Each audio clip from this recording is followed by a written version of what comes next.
pengungkapan kasus yang dilakukan oleh jajaran Satreskrim Polres Malang, itu di mana ada kasus yang cukup unik terjadi di Desa Pulungdowo di Kecamatan Tumpang, Kabupaten Malang.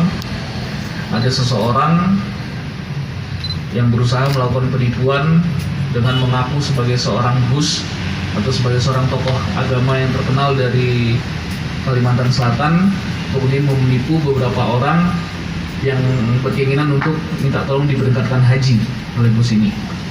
Jadi ini kejadiannya berawal dari kira-kira bulan Juli 2020 yang lalu.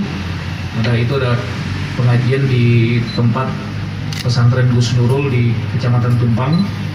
Nah, si tersangka ini kemudian mendatangi pengajian tersebut dengan menggunakan baju koko, kain sarung, ini yang kami perlihatkan di sini. Kemudian mengaku di tempat pengajian tersebut dan memperkenalkan diri kepada Gus Nurul tersebut sebagai seorang Gus yang bernama itu Gus Juan Panetas yang berasal dari Martapura, Kalimantan Selatan. Nah, beliau ini menyampaikan kalau dia punya kemampuan untuk mengobati penyakit secara manual, mungkin dipijat ataupun minum ramuan-ramuan tertentu, sehingga ada beberapa orang jemaah dari pengajian ini yang menemui khusus Gus Gadungan ini untuk awalnya untuk minta obat-obatan supaya disembuhkan dari penyakitnya. Nah, kemudian dari pembicaraannya antara Gus Gadungan ini dengan salah satu korban, yang pertama itu Pak Bas namanya. Mereka akhirnya berbicara, kemudian Pak Bas ini menyampaikan keluhan bahwa dia nanti akan berangkat haji di tahun 2025. Tapi istrinya belum terdaftar dan punya harapan agar istrinya itu bisa berangkat bareng-bareng dengan Pak Bas ini.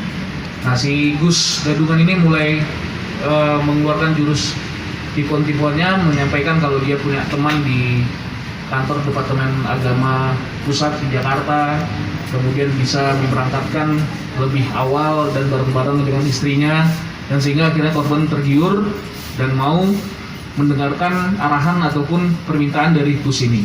Nah, itu pada si korban, Gus ini sempat minta uang 10 juta untuk beli handphone. Ini handphone yang ada di depan rekan-rekan semuanya, dan dinyatakan itu untuk komunikasi secara intens dengan temannya yang ada di kantor Departemen Agama Pusat.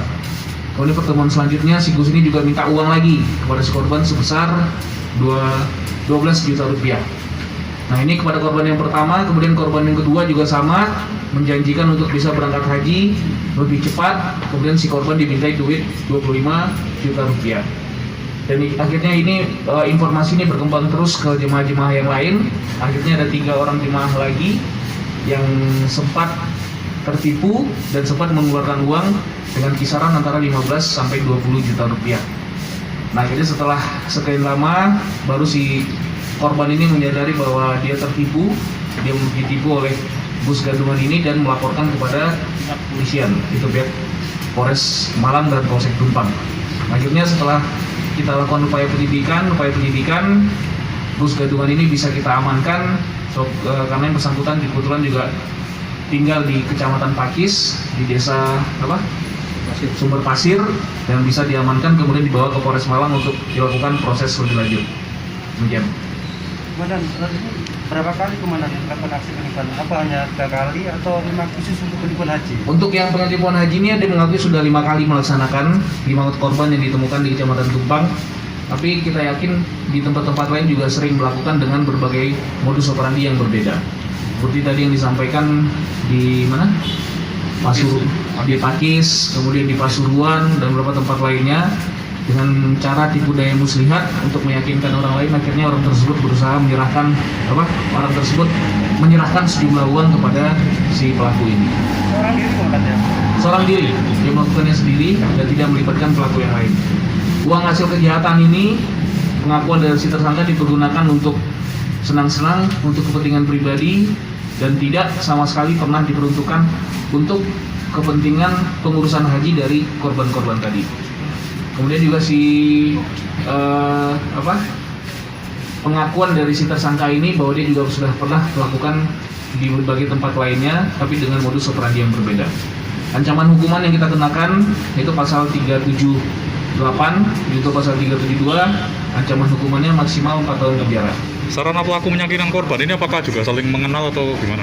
Jadi dari omongan-omongan saja, ya, dia meyakinkan korban bahwa dia punya kemampuan untuk menyembuhkan, kemudian punya teman di kantor Kanwil Departemen Agama Pusat, kemudian pura-pura menelpon seakan-akan dia benar-benar menghubungi temannya itu, kemudian dia menggunakan pakaian koko dan pakai sarung sehingga terlihat seperti Gus yang benar-benar dihormati dari Pulau Kalimantan.